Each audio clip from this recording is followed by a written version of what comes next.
whether your vote might carry the election coming up in November. But you must know that your vote carries the election in the eternal dealings of God in your soul. What you decide to do and how you maintain your life and who you're looking at in the things that you go through carry the election in your life, because you do not know and I do not know how things are working when everything starts going south, when we get a bad report, when things won't work, when we've lost our job, when we're all alone, when the dark of night, nobody's for us, everybody's against us. You've got to know that Jesus is for you, that God is for you, that the Spirit is in you, and you can overcome the world, because greater is He that's in you than he that's in the world. You've got to have your mindset right. You've got to bring every thought captive to the obedience of God. Job had some thoughts. His thoughts were this: I've examined myself. I've checked out myself. I can't find where I've done anything worthy of this. Remember, on 4 different occasions in the book of Job, God declares him a righteous man. He says, I've been living righteous. These comforters I've got, they're saying I'm sinning. I know I'm not. Oh, God must be unfair. That's what he come up with. If only there was a daysman who could stand between us so that I could have some kind of trial where my innocence, my righteousness could be put out in front, and all these things coming upon me that look to me like judgment, that look to me like God is mad. I need a daysman. A daysman was a go-between. Jesus is the daysman of our life, by the way.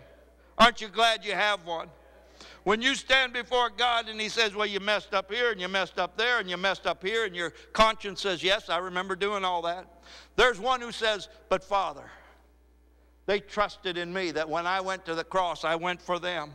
And they believe that my precious blood that you accepted has washed away every sin in their life. And they're standing before you, sir, not in their own righteousness, but in the righteousness that I, the Son of God, have given them. So when you look at them, Father, don't see Joseph, don't see Susie, see me, because I'm in them. But Job didn't know these things.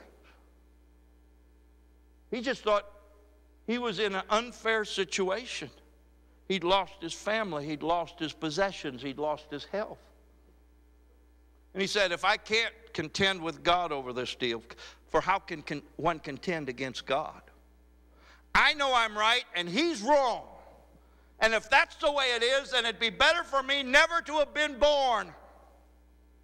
It'd be better for me to come out of my mother's womb stillborn than to come into a world where God is unjust, where God's not treating us right.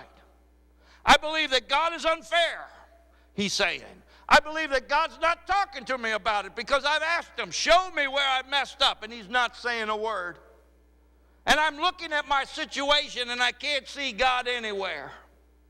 Philip Yancey wrote a book called Disappointment with God. It's based basically on the book of Job, and it tells us that there's 3 questions that we have to ask if we're going to be walking with God.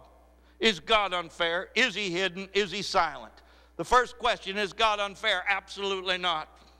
Shall not the judge of the whole world do right? We have to constantly believe that and hold on to that.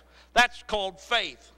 Whenever you're in a situation where everything seems to be going bad, you need to look to him and know that he is the absolute author of purity and holiness and justice, and it flows from him like a mighty river. There is no shadow of turning or variableness in the one with whom we have to do. He is right and righteous altogether. And though my circumstances say different, I'll trust in God. And Job finally said, Lord, I demand a meeting.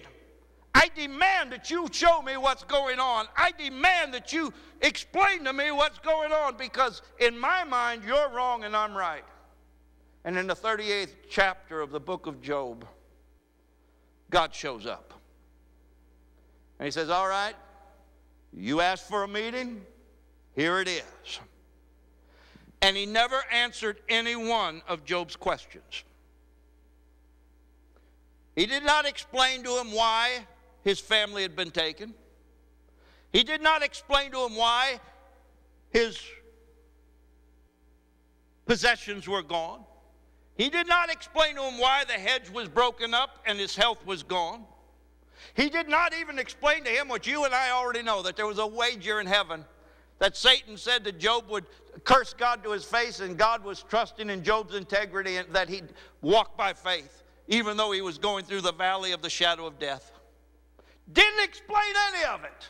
But what he did is he showed him the creation and the wonderfulness and the complexity of the creation and said, were you there when I set the stars and the moon and the sun in its place? Were you there when I made the snow to fall? Were you there when I made Leviathan? Were you there when I created all these things? Chapter after chapter, God is showing Job the wonderfulness, the complexity, the amazing thing that God has done.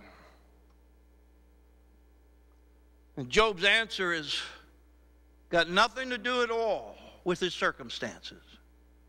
He doesn't answer, but Lord, what about my family? He doesn't say, but Lord, what about all my possessions? He doesn't say, but Lord, what about my health? He doesn't say, Lord, what about my wife? Even she's turned on me.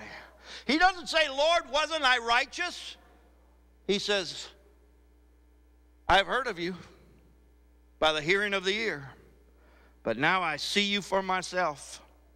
And the words that I spoke, the words where I demanded to speak to you and demanded to hear you explain to me what's going on, I abhor, and I abhor myself. I worship you. And God was pleased with the words of Job. And he said, your friends, they didn't say what was right. They need to come to you and ask for forgiveness. But you have walked with integrity before me. And the Bible says that God gave back to Job everything double. If he had 10,000 camels, he's got 20,000. Whatever he had, God doubled it.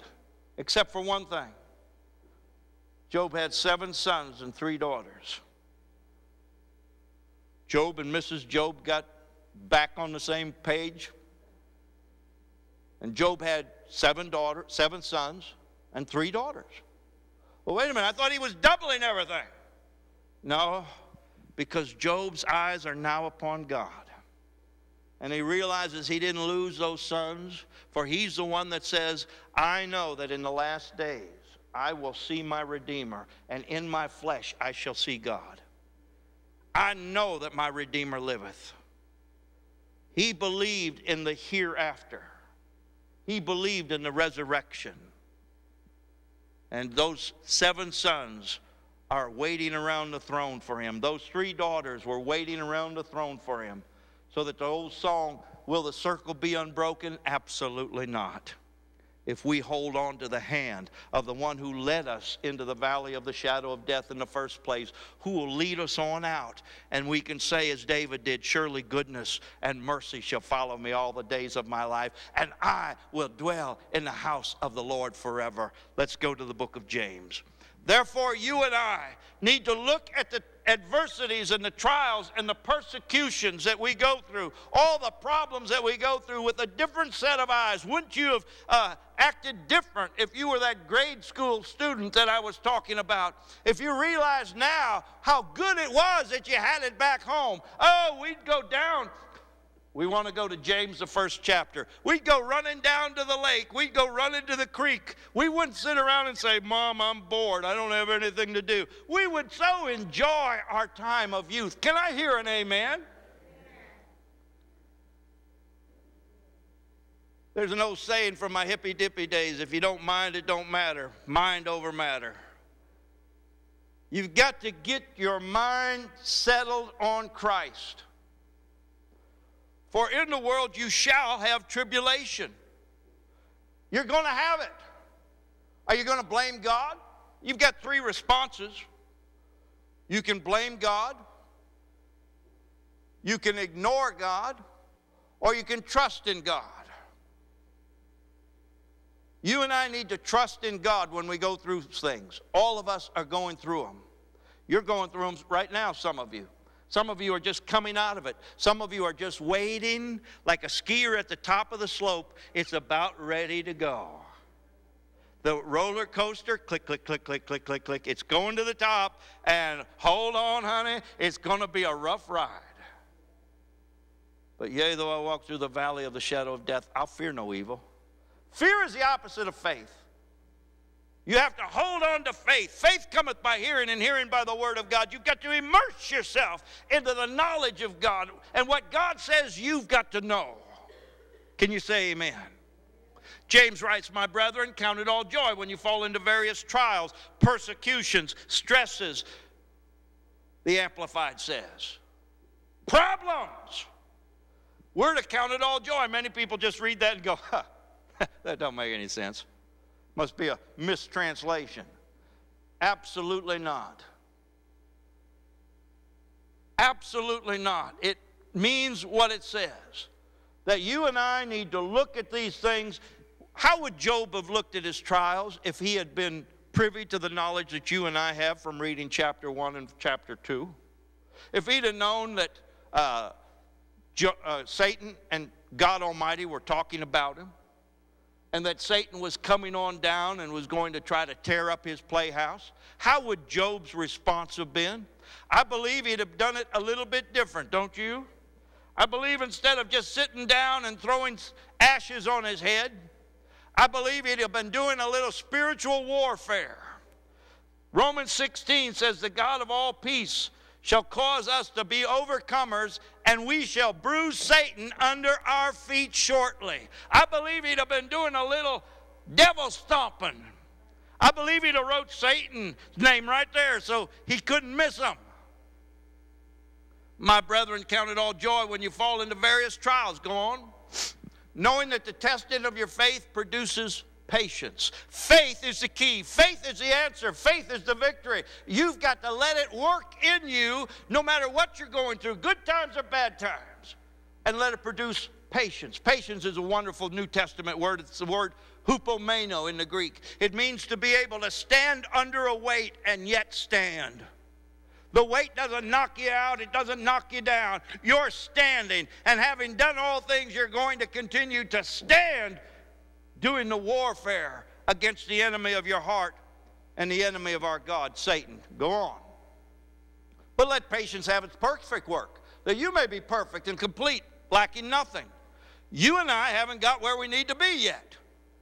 The answer is when you go through things to let faith have its perfect work, so you can be perfect. Perfect is not a good translation, I don't believe, of that word. It means mature. A mature Christian. A Christian who knows who his Father in heaven is. A mature Christian knows he's got an enemy. A mature Christian, when he goes through various trials and tribulations, first of all examines himself. Doesn't blame God, doesn't get knocked out, but examines themselves to make sure that they're in the faith. We're called to do that in the New Testament. Make things right. Get back on the path if you're wrong. If you're right and they can't find anything and God's not showing you anything, then gird up your loins. Put on the armor of God, which you ought to do every morning, and go out and find a devil to stomp. Because God has got you in a battle. I was thinking about the heavyweight champion of the world. Back when I was younger, was Muhammad Ali. I can imagine his trainer. There's guys protecting Muhammad Ali everywhere he goes. Nobody can even get in to try to hurt him. His trainer is protecting him, just like God puts a hedge about you.